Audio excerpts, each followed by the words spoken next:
नमस्कार दोस्तों, स्वागत करते हैं आपके अपने चैनल मिशन रोजगार में। आप लोगों के लिए मैंने इससे पहले एक वीडियो बनाई थी यूपीएसआई के लिए। उसमें मैंने आप लोगों को कट ऑफ बताई थी कि ये कट ऑफ रहने वाली है। तो बहुत लोगों के मैसेज आए, रिस्पांस आप लोगों का बहुत ही अच्छा रिस्पांस आया है। लेकिन एक चीज़ मुझे बहुत ही दिल को छूने वाली लगी है। आप लोगों के कमेंट मुझे कहीं कहीं दिल को छू गए हैं।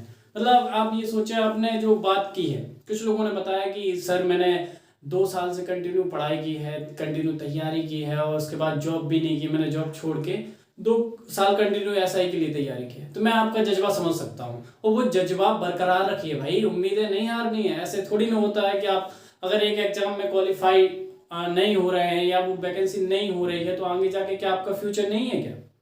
तो भाई आप फ्यूचर के लिए सोचिए ना। आप अगर बेटर किया है इसमें, आपने माना मैंने इसमें आपने बहुत बेटर किया था एसआई में, है ना, जो अभी वैकेंसी थी उसमें आपने बहुत परफेक्ट किया।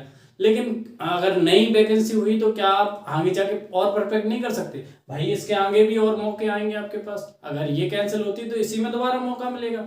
लेकिन मैं ये नहीं कहूँगा कि ये कैंसिल हो जाए, ये वैकेंसी हो, क्योंकि जो बच्चों ने मेहनत की है वो बच्चे बहुत ज़्यादा परेशान हैं। क्यों परेशान है कि ऐसा ना हो कि ये वैकेंसी कैंसिल हो जाए। तो आज उन्हीं सब बातों पे हम लोग बहुत ही डिटेल से चर्चा करेंगे।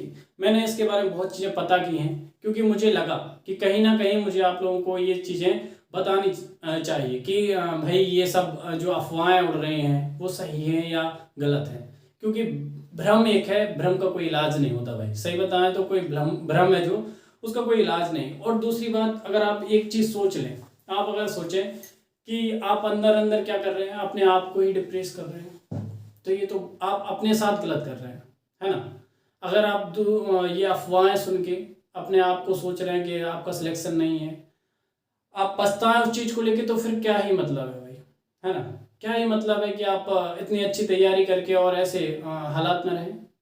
तो सबसे पहले आप अपने आप को मोटिवेट कीजिए। मैं बस आपको आज मोटिवेट करने के लिए आया हूँ। और आपके जो क्वेश्चन बन रहे थे, जो सवाल आपके उठ रहे हैं अंदर, मैं समझ सकता हूँ आपके अंदर क्या सवाल उठ रहे हैं। उन सभी सवालों के मैं जवाब दूंगा आज, क्योंकि मुझे ईमेल पे कुछ मैसेज आए थे, कुछ बच्चों ने पूछे हैं, कुछ हमारे भाइयों के मैसेज आए थे। बोले कि सर री एग्जाम होगा क्या, या फिर चुनाव का इस पर कोई फर्क पड़ेगा, या फिर नई जो सरकार बनेगी क्या उससे कोई इस पर फर्क पड़ेगा। तो आज उन सब एक एक चीज़ों को हम बहुत ही अच्छे से समझेंगे। तो प्लीज़ अगर आप चैनल पर नए हैं तो प्लीज़ चैनल को सब्सक्राइब कर लें, क्योंकि मैं केवल आपके लिए इन्फॉर्मेशन के लिए वीडियो बनाता हूँ, ना कि मुझे कोई ऐसा नहीं है कि मैं सब लोगों की तरफ फालतू कट ऑफ बताता रहूँ और कुछ भी वीडियो बनाता हूँ। नहीं भाई, मुझे बुरा लगता है इस चीज़ का कि मैं अगर इस चीज़ में काम ना कर सका तो मुझे भी एहसास होता है कि मुझे आपकी प्रॉब्लम को समझना चाहिए, है ना, आपके डाउट को दूर करना चाहिए। क्योंकि कुछ लोगों के पास मुझे पता है कि हर चीज़ का जवाब नहीं होता है, तो कहीं ना कहीं से वो सोचते हैं कि मैं इस चीज़ के बारे में फुल पता चल जाए, है ना। अपने डाउट का आंसर सब ढूंढते हैं, है ना। जो भी डाउट होते हैं उनके बारे में सबको रहता है कि कोई ना कोई उनके डाउट दूर कर दे। तो मैं आज आपके सारे डाउट दूर करने वाला हूँ। और प्लीज़ अगर आपको कोई डाउट है, कोई दिक्कत है, तो प्लीज़ आप कमेंट में पूछ सकते हैं। मैं कमेंट का भी रिप्लाई देता हूँ, ऐसा नहीं है मैं कमेंट का रिप्लाई नहीं देता, मैं कमेंट भी पढ़ता हूँ। तो इसलिए मैंने कमेंट सेक्शन ओपन रखा है कि आप के जो क्वेश्चन है वो आप पूछ सकें, है ना। तो सबसे पहले बात कर लेते हैं, अपने आप को मोटिवेट रखिए प्लीज़ और पढ़ाई कीजिए। पढ़ाई कभी बुरी नहीं होती। अगर इसमें भी आपका हो जाता है तो क्या वो बुरा है? अगर आप पढ़ाई करते रहते हैं और इसमें होता है तो क्या बुरा है? नहीं ना। और अगर आप पढ़ाई कर रहे हैं तो आगे के लिए आपके लिए जो लाइन है वो खुलेगी ना। तो पढ़ाई कीजिए। माना इसकी बात कर लेते हैं, क्या आप रनिंग करें ना करें। तो सबसे पहले हम देख लेते हैं, कोर्ट में केस चल रहे हैं अभी, है ना। अभी आप लोगों ने यूट्यूब पर देखे होंगे कि कोर्ट में केस हो गए थे, याचिकाएं डल चुकी थी। तो जो एडवोकेट खरे सर है ना, एडवोकेट सिद्धार्थ खरे है, जो उन्होंने केस किया था इस पर। तो मैं एक चीज बता दूं, देखो कोई भी केस करने से ऐसा नहीं होता कि आपने याचिका डाल दी उस पर सुनवाई हो जाए। ऐसी पता नहीं कितनी याचिकाएं डलती हैं, तो जरूरी नहीं कि उन पर सुनवाई होगी। तो जो सिद्धार्थ खरे हैं उनकी अभी कोई हेयरिंग नहीं हुई है, उनको कोई हेयरिंग नहीं मिल पा रही है अभी। तो मैं आपको एक चीज स्पष्ट कर देता हूँ आज, कि आप इन सब में ना पढ़ें, री एग्जाम ना हो के बारे में ना सोचें कि क्या क्या री एग्जाम होगा। भाई केस जब खुलेगा, जब उस पर सुनवाई होगी तब तो कोई फैसला आएगा। भाई उसकी हेयरिंग नहीं हो पाई अभी केस की, तो कोई मतलब नहीं है आप उसमें परेशान रहें। विभाग यही चाहता है कि आपकी वैकेंसी हो, सरकार यही चाहती है आपकी वैकेंसी हो। तो आप बिल्कुल के फालतू झंझट में ना पड़ें। मैं आपको साफ साफ एक चीज बता दूं, कोर्ट के चक्कर में बिल्कुल नहीं है, कोई भी ऐसी बात नहीं है कोर्ट से जो निकल के आई हो, या कोई भी ऐसा अभी कोई सिचुएशन बन रही है कि कोर्ट से आपकी वैकेंसी फंसने के चांस है। माना 20% आपके चांस बन सकते हैं, 20% ही बनेंगे, मैंने बहुत ही ज़्यादा भी बता रखा है, मतलब 20% एक एवरेज समझ लीजिए, 20% से ज़्यादा इसके चांस नहीं है भाई, और कम समझ लीजिए। मुझे तो नहीं लगता कि री एग्जाम के चांस बनेंगे, क्योंकि सरकार को एग्जाम कराने में जो प्रॉब्लम होती है, विभाग को एग्जाम कराने में जो प्रॉब्लम होती है, वो आप समझिए, सोचिए, इतने सारे सेंटर होते हैं, 54 शिफ्टों में पेपर कराए गए थे, कहाँ कहाँ कितने सेंटर बनाए गए थे। तो ये मैनेजमेंट एक दिन का काम नहीं होता है, इसके लिए महीनों लग जाते हैं। इसलिए भाई कोई भी वैकेंसी कैंसिल कराना इतना आसान नहीं होता, री एग्जाम कराना इतना आसान नहीं होता। तो सरकार तो यही चाहती है कि वो री एग्जाम ना कराए। क्या आप दोबारा से फॉर्म भरते हैं उसके लिए? क्या आप दोबारा से उसके लिए पेमेंट करते हैं? ऐसा तो नहीं होता। री एग्जाम के लिए कोई पेमेंट नहीं करना पड़ता है, तो सरकार को खर्चा भी डबल हो जाता है उस चीज़ का। सेंटर बनाना और फैकल्टी रखना, ये सब बहुत ही डिफिकल्ट होता है भाई। लगता है आसान, लेकिन इतना आसान नहीं होता। सबसे पहली बात करेंगे, जैसे माना आपने कि री एग्जाम होगा, तो क्या इसके लिए सरकार तैयार होगी? माना अभी कोई सरकार नहीं है ना, नई सरकार जो भी बने उस पर डिपेंड करता है, या तो वो खारिज कर दे वैकेंसी, या फिर आपकी अगर यही सरकार रहती है जो अभी सरकार थी, तो वो तो फुल चांसेस हैं कि आपकी कोई वैकेंसी कैंसिल नहीं होने वाली। क्लियर समझ लें कि आपकी वैकेंसी कैंसिल नहीं होनी है, क्योंकि अगर बीजेपी रहती है तो वो तो भाई अपनी वैकेंसी पूरी कराएगी। उसको तो अभी तक वैसे भी उसने वैकेंसी बहुत ही कम दी है, तो वो ये वैकेंसी पूरी कराने वाली है, इतना श्योर है ना। और कोई री एग्जाम नहीं होगा इसका, मैं स्पष्ट बात कर देता हूँ। अगर सरकार यही रहती है तो कोई री एग्जाम नहीं होने वाला, है ना, ये बात क्लियर समझ लें। अगर केस कोर्ट में जाता है, तो कोर्ट का आपको पता होगा, अभी 2016 की वैकेंसी का फैसला हुआ था कि नहीं? वो हुआ था कि नॉर्मलाइजेशन के चक्कर में हुआ था, है ना। तो वो भी भाई केस जीत गई थी, भर्ती हो गई है, कोई दिक्कत नहीं है। भर्ती अगर केस भी हो जाता तो जरूरी थोड़ी ना है कि भाई विभाग केस हार जाएगा या भर्ती कैंसिल कर देगा, कोर्ट आदेश कर देगा कि भर्ती कैंसिल करो। ऐसा कुछ नहीं होता, इतना आसान नहीं होता ये चीजें। तो आप स्पष्ट समझें, भर्ती आपकी होने वाली है। अब रिजल्ट की बात कर लें, कब आएगा? सबसे इन चीजों के बाद यही क्वेश्चन सबके दिमाग में आता है कि रिजल्ट कब आएगा। फिर भाई अगर भर्ती कैंसिल नहीं होगी तो रिजल्ट कब आएगा? तो आपको स्पष्ट बता दें, आपके मार्च के अंत में, मार्च के लास्ट में समझ लीजिए, या अप्रैल में समझ लीजिए, लेकिन रिजल्ट आना है। और रिजल्ट के बाद आपका तुरंत ही डीबी हो जाएगा। अभी फाइनल आंसर की नहीं आई है, फाइनल आंसर की आएगी पहले, तो उसके बाद आपको बुला लिया जाएगा। उसमें हमें स्पष्ट हो जाएगा कि कितने बच्चों को ये लोग बुला रहे हैं। अभी कोई एवरेज नहीं है, कोई भी ऐसी जानकारी नहीं है अभी कि कितने बच्चों को बुलाया जाएगा। तो ऐसा स्पष्ट भी नहीं कह सकते कि क्या रहेगा, प्रोसेस क्या होगी। उसके बारे में हम लोग बाद में देखेंगे। अगर हमें कोई इसमें जानकारी मिलती है तो हम लोग इसके बारे में भी कुछ ना कुछ आपके लिए करेंगे। तो आप रिजल्ट की बिल्कुल भी फिक्र ना करें, मार्च अप्रैल में आपका रिजल्ट आएगा, संभावित है आएगा, यहाँ तक कोई दिक्कत नहीं है। क्योंकि आप ये सोच लीजिए, चुनाव होने के बाद 10 मार्च को आपका चुनाव परिणाम घोषित कर दिया जाएगा, और जो भी सरकार रहेगी उसको थोड़ा टाइम लगता है ना। लेकिन विभाग के पास तो सरकार को कोई प्रेशर नहीं होता है ना। अगर सरकार कोई बन जाती है तो विभाग अपनी प्रक्रिया चालू रखेगा। लेकिन हाँ, अगर नई सरकार बनती है तो वो आदेश दे सकती है, इसके लिए रोक सकती है इसको। लेकिन अगर वही सरकार रहती है तो उसमें तो कोई फेरबदल होने वाली नहीं है, वैकेंसी कंप्लीट होने वाली है ना। यहाँ तक ये बात क्लियर है, श्योर है कि यहाँ तक कोई दिक्कत नहीं है। हम लोगों को समझ सकते हैं कि अगर कोई नई सरकार आती है तो तब फेरबदल हो सकती है, लेकिन जो अभी सरकार है वो वही सरकार दोबारा आती है तो कोई फेरबदल नहीं होगी। फिर तो और जल्दी आपका रिजल्ट आने की संभावना है ना। भर्ती होगी या नहीं, ये तो स्पष्ट है कि भर्ती होगी भाई। जो री एग्जाम की कह रहे हैं भाई, मुझे चांस बहुत कम लग रहे हैं कि री एग्जाम होगा। री एग्जाम बिल्कुल नहीं होने वाला। मेरी समझ से तो री एग्जाम नहीं होना चाहिए, क्योंकि बहुत बच्चों ने बहुत मेहनत की है, बहुत संघर्ष किया है। और वही बच्चा समझ सकता है जो संघर्ष करता है, जो दिन रात मेहनत करता है।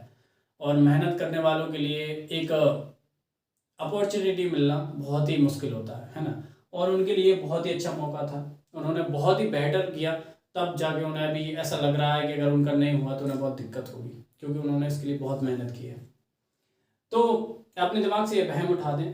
और बात करें रनिंग की, कि रनिंग करें या ना करें, तो मैं प्लीज़ आपको बता दूं, रनिंग करते रहिए। क्योंकि क्या होता है, आप अगर रनिंग बंद कर देंगे, अभी माना आपने बंद कर दी और आपका रिजल्ट आ गया, 1 महीने बाद रिजल्ट आ गया, तो क्या होगा, जो आप रनिंग स्टार्ट करते हैं तो स्टार्टिंग में आपको थकान होती है, हाथ पैरों में दर्द होते हैं। क्यों होते हैं भाई? क्योंकि स्टार्टिंग करते हैं, वार्म अप नहीं होता है। और अगर कंटिन्यू करते रहेंगे तो आपको वार्म अप बना रहेगा, आप आराम से दौड़ कर सकेंगे। इसलिए आप थोड़ा बहुत हल्की फुल्की सुबह शाम दौड़ करते रहिए, दिन में अपना पढ़ाई को टाइम दीजिए, है ना। और रिजल्ट आते ही आपको पता है कि आपको तो कहीं ना कहीं से पता चल ही जाएगा।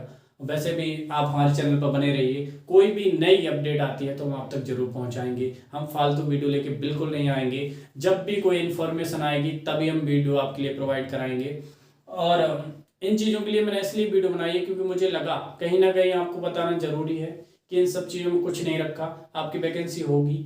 ये अफवाहें हैं, अफवाहें तो वैसे भी आयोग ने सबसे पहले यही कहा था जब आपने पता हो ट्रेंड किया था, ट्विटर पर ट्रेंड में था आपका ये ट्वीट, है ना, ट्रेंडिंग में रहा था। तो सोचिए जब ट्रेंडिंग में रहने के बाद आयोग ने सीधा इनकार कर दिया था कि ये फालतू की अफवाहें हैं, ऐसा कुछ नहीं है। बच्चों ने खुद कहा है कि मैंने मेहनत की है और इतना स्कोर किया है। माना कुछ है फर्जीवाड़ा, मैं भी मानता हूँ इस चीज़ का कि फर्जीवाड़ा हुआ है, लेकिन कुछ बच्चों ने ये भी कहा है कि मैंने मेहनत से किया है और अच्छे मार्क्स लाए हैं। ईजी पेपर होगा या हो सकता है शिफ्ट का पेपर ईजी हो, तो बच्चों ने कर भी लिया हो, 130 प्लस भी कर लिया हो, लेकिन कहीं ना कहीं फर्जीवाड़ा भी हुआ है। उस चीज़ का भी मैं मानता हूँ क्योंकि मैंने खुद जो आंसर की है वो चेक की थी। मुझे विश्वास खुद नहीं हुआ था कि फर्जीवाड़ा हुआ है, मुझे लगा नहीं था ऐसा, लेकिन जब मैंने आंसर की चेक की तो मुझे भी लगा कि फर्जीवाड़ा है, क्योंकि 155 प्लस भाई पॉसिबल नहीं होता है। 130 प्लस मैं खुद मान सकता हूँ, 140 भी कुछ बच्चों के हो जाते हैं, लेकिन भाई साहब 155 प्लस होना बहुत ही बड़ी बात हो जाती है ना। एक अच्छे से अच्छा लेवल का बच्चा भी 155 प्लस करने में बहुत उसके लिए डिफिकल्ट होता है। तो आप इन सब में ना पढ़ें, हुई है धांधली तो जो भी होगा कुछ ना कुछ तो होगा उसका, या तो जांच होगी या फिर कुछ ना कुछ विभाग उसका करेगा, या फिर वो बच्चे मुझे लगता है उतने ज़्यादा भी नहीं है। पिछली वीडियो में मैंने 1000 से 2000 बच्चे बताए थे, लेकिन मुझे अनुमान जहाँ तक 1000 से कम ही होने वाले हैं बच्चे वो, है ना। क्योंकि अब आप खुद सोचें, इतनी कम आंसर की देखने के बाद हम सोचें कि कितने बच्चे होंगे, तो ये अनुमान लगाना मुश्किल है ना। ये बात क्लियर है। और हाँ, पिछली वीडियो आप देखें, अगर कट ऑफ के लिए आपको जानना है तो पिछली वीडियो देखें, मैं मेंशन कर दूंगा इसमें। और एक और चीज़ बता दूं, मैंने उसमें फीमेल कट ऑफ बताई थी, लिख रखी थी, लेकिन मैंने बताई नहीं थी, तो मैं आपको फीमेल कट ऑफ बता दे रहा हूँ। पिछली बार 2016 में क्या हुआ था, फीमेल कट ऑफ के लिए कुछ नहीं था, क्राइटेरिया क्रॉस करना था, उसमें कोई स्पेशल कट ऑफ नहीं रही थी उनके लिए। जो मिनिमम उनका क्राइटेरिया था, जैसे 50% था सब्जेक्ट वाइज सब्जेक्ट, और ऑल ओवर था 50%, तो वही क्राइटेरिया क्रॉस करना था, तो उनका सिलेक्शन था। इस बार भी आपकी ये सोच लीजिए, ओबीसी अगर जनरली देख लें, सबसे पहले फीमेल में अगर जनरल देखें तो आपकी ये सोचिए कि वही रहने वाली है 105, है ना। मैं अधिक से अधिक बता रहा हूँ 105 रहेगी, फीमेल में बात कर रहा हूँ, तो इसमें 105 रहेगी, है ना। केवल फीमेल के लिए कह रहा हूँ भाई, मेल के लिए आपको अगर पता करना है तो उसमें देख सकते हैं, है ना। आप अगर मेल के लिए आपको कट ऑफ देखनी है तो आप मेंशन करूंगा मैं, तो वो पिछली वाली वीडियो आप देख सकते हो, उसमें मैंने मेल के लिए फुल कट ऑफ बता रखी है, जो मेरी संभावित कट ऑफ है, जो कट ऑफ रह सकती है वो बताइए। अब केवल फीमेल की बात करेंगे तो 105 रहेगी जनरल।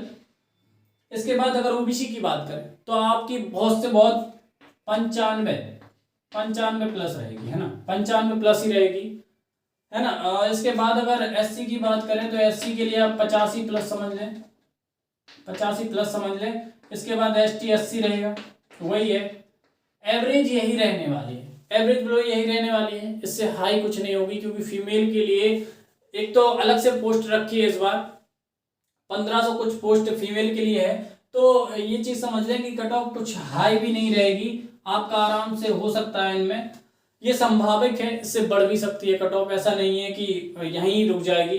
और अगर ईडब्ल्यूएस की बात करें, हाँ एक ईडब्ल्यूएस की अगर बात करें तो ईडब्ल्यूएस की आप वही समझ लीजिए इसी के आसपास होती है ना, ओबीसी के आसपास ही ईडब्ल्यूएस की कट ऑफ रहती है, ना तो उससे थोड़ा हाई नहीं जाती है, थोड़ा कम ही रहती है, ईडब्ल्यूएस ओबीसी के आसपास ही रहती है कट ऑफ, है ना।